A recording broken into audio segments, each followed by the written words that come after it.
Ito pala ang kwento ng buhay ni Romeo Acop. March 11, 1947 December 20, 2025 ay isang Pilipinong mambabatas, retiradong general ng pulisya, at abogado. Nagsilbi siya bilang kinatawan ng ikalawang distrito ng lungsod ng Antipolo sa kapulungan ng mga kinatawan ng Pilipinas.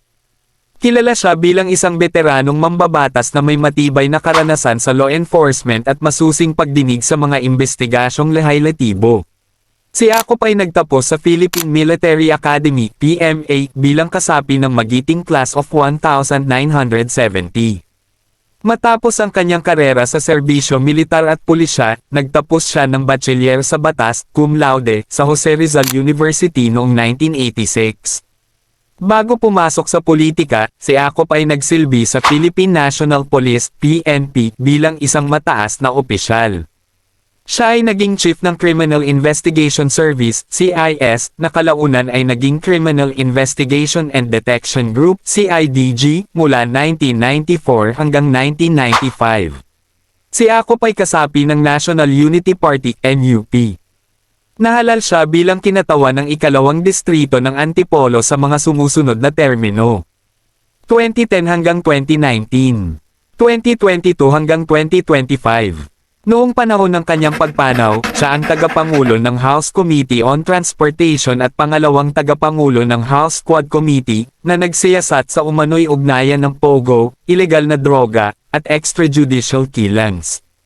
Kilala si Acop sa kanyang mahigpit at sistematikong estilo ng pagtatanong na madalas tawaging tactical examination sa mga resource person sa mga pagdinig ng Kongreso. Noong huling bahagi ng 2025, aktibo siyang nagrekomenda ng pagsasampa ng kaso laban kay dating Pangulong Rodrigo Duterte kaugnay ng gyera kontra droga, at nakatakda ring magsilbing prosecutor sa impeachment trial ni pangalawang Pangulo Sara Duterte.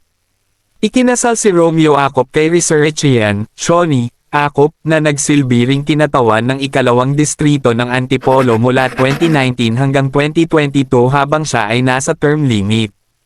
Pumanaw si Resurrection Acop noong 2021. Sila ay may 3 anak.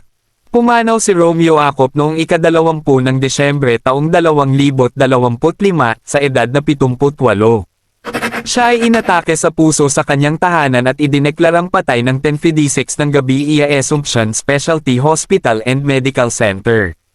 Ang kanyang pagpanaw ay naganap ilang linggo matapos ang isang matagumpay na kidney transplant noong ika-28 ng Nobyembre taong 2025.